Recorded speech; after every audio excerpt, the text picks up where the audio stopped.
नमस्कार साथियों, आज के अंक में आपका स्वागत है। मैं दिलबाग सिंह धनखड़। आज हम चर्चा करेंगे दक्षिणी दिल्ली के देवली विधानसभा क्षेत्र के बारे में। देवली गांव मेरा पैतृक गांव है। ये बहुत पुराना गांव है और अरावली पर्वत श्रृंखलाओं के में ही बिल्कुल बीच में बसा हुआ गांव है। अरावली पर्वत श्रृंखला हमारे गांव के 3 साइड से हैं और काफ़ी अच्छा एक सुंदर मनमोहक गांव हमारा पहले कभी हुआ करता था। चारों तरफ इसमें कई हमारे बड़े बड़े नाले होते थे, खाल होते थे, जगह जगह कई झोड़ होते थे। तो एक गांव का जो एक बड़ा ही हमारे गांव का बड़ा सुंदर स्वरूप पहले कभी हुआ करता था।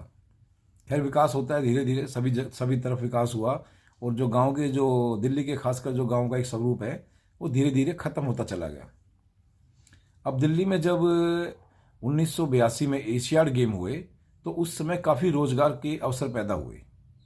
तो काफ़ी जो आसपास के हमारे दूसरे राज्य हैं, यूपी, बिहार, बंगाल, पंजाब, हिमाचल, हरियाणा, सभी जगह से हमारे काफ़ी भाई आए और उन्होंने अपना एशियाड गेम में सहयोग किया, काम किया, अपना रोजगार प्राप्त किया और अपने धीरे धीरे वो यहीं बसने लगे। लेकिन जब यहाँ बसने लगे तो रहने की बड़ी दिक्कतें हुई, जगह की दिक्कतें थी, क्योंकि डीडीए के पास इतना उस टाइम वो नहीं था कि वो सबको वो फ्लैट दे सकें और सबको बसा सकें। लोगों ने दिल्ली के जो गांव होते थे उनमें कॉलोनी काटनी शुरू कर दी, अवैध कॉलोनियाँ कटने लगी और जो हमारे दूसरे राज्यों से आए हुए थे भाई उसमें बसने लगे। खैर धीरे धीरे लगभग 2000 तक दिल्ली में लगभग सभी गांवों की ज़मीन इसमें जा चुकी थी, कोई इक्का दुक्का गांव ही बचा था। लेकिन जब जैसे कॉलोनियाँ बसी, खासकर मैं अपनी कॉलोनी की बात करता हूँ, देवली गाँव की ज़मीन में संगम विहार के नाम से कॉलोनी बसी। जिसने भी भाई ने संगम विहार का नाम रखा, बड़ा ही सुंदर नाम रखा, क्योंकि ये हमारा संगम एक सभ्यताओं का संगम बन गया था, अभी भी है, सभ्यताओं का संगम बन गया, क्योंकि इसमें हर राज्य से लोग आके बसे और हमें एक दूसरे को जानने का, उनके रीति रिवाजों का, उनकी सभ्यताओं का और जानने का बड़ा एक अच्छा मौका मिला। काफ़ी हमारे आसपास में सबसे हमारा आना जाना है, काफ़ी लोगों से उन्होंने हमारे को जाना, हमने उन भाइयों को भी जाना और एक बहुत अच्छा एक सामाजिक समन्वय स्थापित हुआ। जैसे हमें पहले नहीं पता होता था भाई दूसरे राज्यों में लोग त्यौहार कैसे मनाते हैं, जैसे छठ पूजा का ही हम मान लेते हैं, हमें उससे पहले छठ पूजा के बारे में नहीं पता था, छोटे भी थे और ज्ञान भी नहीं था। धीरे धीरे बड़े भी हुए और इसके बारे में पता भी चला। अब जैसे हमारे गढ़वाली भाइयों के त्यौहार होते हैं, उनके बारे में भी हमें, उत्तराखंडी भाइयों के बारे के जो त्यौहार होते हैं उसके बारे में भी हमें ज़्यादा नॉलेज नहीं थी। तो इस तरह से हमें धीरे धीरे अपने और दूसरे राज्य से भी जो लोग आए उनके त्योहारों के बारे में पता चला। जैसे बंगाली भाइयों का होता है दुर्गा पूजा, बड़ा अच्छा त्यौहार मनाते हैं, बड़े अच्छी तरीके से मनाते हैं। तो इस तरह से हमें कई उनके रीति रिवाजों का, सभ्यताओं का धीरे धीरे पता चला और एक जो हमारा संगम विहार था वो सही में एक सभ्यताओं का संगम विहार बन गया। लेकिन जैसे जैसे यहाँ आबादी बढ़ी, पब्लिक बढ़ी, उस हिसाब से हमारी सरकारें हमें जो मौलिक सुविधाएं देने में बिल्कुल फेल रही। हमारी जो मौलिक सुविधाओं में जैसे रोड, पानी और जैसे स्कूल, हॉस्पिटल, ये सब जो मौलिक सुविधाएं होती है एक अच्छे जीवन जीने के लिए, वो हमेशा से हमारे क्षेत्र में नहीं मिल पाई, कभी नहीं मिली। हालांकि जो कहते हैं कि दिल्ली जो देश की राजधानी है और राजधानी में भी जो साउथ दिल्ली है वो बहुत सुंदर और अच्छा स्थान है। हम भी साउथ दिल्ली में आते हैं, लेकिन दुर्भाग्य से हमारे क्षेत्र में समस्याओं का एक बहुत बड़ा अंबार है। अब 1982 में जब एशियाड गेम हुए उसी टाइम हमारे गांव में चकबंदी भी हुई। चकबंदी में हमारे जो बड़े बुजुर्ग थे उन्होंने बड़ी समझदारी से उस टाइम 2 बीघा से ज़्यादा ज़मीन पशु अस्पताल के लिए और 4 बीघा से ज़्यादा ज़मीन जनरल हॉस्पिटल के लिए आरक्षित की। अपनी खुद की ज़मीन उन्होंने डोनेट की, सरकार का उसमें एक पैसे का भी योगदान नहीं था। लेकिन लगाइए 82 से आज 2024 हो गया, लगभग 42 साल तक, आज तक उस ज़मीन पर ना कोई पशु का अस्पताल बना है, ना कोई सामान्य हॉस्पिटल बना है आदमियों के लिए, मनुष्य के लिए। अब यहाँ से कभी किसी को कोई दिक्कत होती है तो समझ लो 6 किलोमीटर से पहले कोई हॉस्पिटल नहीं है और बाहर निकलने के रास्ते भी इतने अच्छे नहीं है जिससे कि आप निकल के फटाक से आप हॉस्पिटल पहुँच जाओ और अपना ट्रीटमेंट करा लो। कई बार इतना बुरा जाम लग जाता है कि पेशेंट आधे रास्ते में उनकी जीवन लीला समाप्त हो जाती है। तो बड़ा एक दुख का समय होता है वो। और जैसे कि अब हॉस्पिटल नहीं बने हैं, स्कूल भी जो हमारे पहले ही पुराने बने हुए थे वही स्कूल है, कोई नए स्कूल का भी इजाफा नहीं हुआ है। बच्चों को इतनी दिक्कत होती है, सुबह से शाम वो बेचारे बंद पे खड़े होते हैं, कहीं टैक्सी वो ऑटो में जाते हैं, कोई लिफ्ट मांगते हैं, क्योंकि गरीब परिवार से बहुत बच्चे होते हैं जो ऑटो का किराया नहीं दे सकते। वो बेचारे कई बार लिफ्ट मांग के जाते हैं, पैदल भी जाते हैं। बहुत बच्चे हमारे साकेत में, मदनगीर में, वो पुष्प विहार में या वो दूसरी जगह पढ़ने जाते हैं। ऐसे ही बेचारे वो शाम को भी आते हैं, गर्मी में, बरसात में। अब आप सोच सकते हैं कितनी मुश्किल से वो अपने घर से बाहर निकल के जाते हैं और अपना वो पढ़ने के लिए जाते हैं और पढ़ के आते हैं।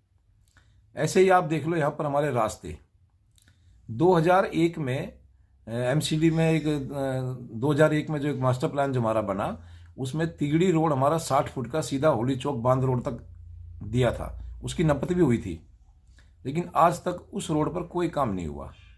60 फुट का रोड अगर हमारा तिगड़ी का एक जो मेन रोड है जो देवली तिगड़ी को कनेक्ट करता है और काफ़ी सारे संगम विहार को भी कवर करता है, अगर ये रोड हमारा 60 फुट का बन जाए तो काफ़ी एक बहुत बड़ा एक इस क्षेत्र के लिए वरदान होगा। और बड़ी मजे की बात एक और है, ये एक सिंगल रोड ही ऐसा है जो पूरे एरिया को कवर करता है। यह भी साल में 12 महीने में से 8 महीने तो ये खुदा रहता है, टूटा रहता है। मुश्किल से 3-4 महीने ही रोड चल पाता है। हालांकि केजरीवाल जी ने कहा था कभी दिल्ली को हम पेरिस बना देंगे। हो सकता है दिल्ली को पेरिस बनाने के लिए ही केजरीवाल जी रोड की इतनी ज़्यादा खुदाई करवाते हों जो 8-9 महीने तक बंद करना पड़ जाता है रोड। चलो उसके लिए उनका बहुत बहुत धन्यवाद। अब ऐसे ही आप आ जाओ पानी की सुविधा।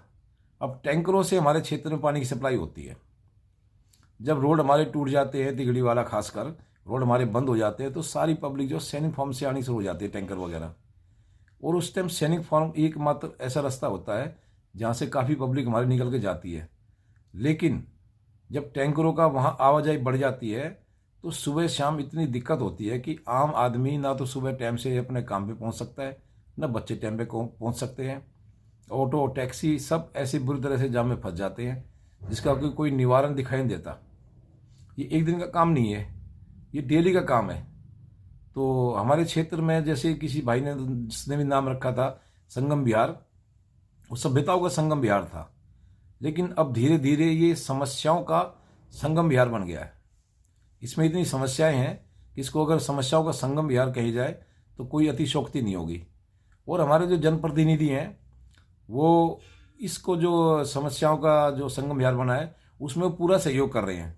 उनके इस सहयोग के लिए भी हम बहुत बहुत धन्यवाद, क्योंकि जब तक हमारे यहाँ 2-4 रोड नहीं बनेंगे, जब तक उनका ये हमारा सभ्यताओं का संगम विहार हमेशा समस्याओं का संगम विहार बना रहेगा।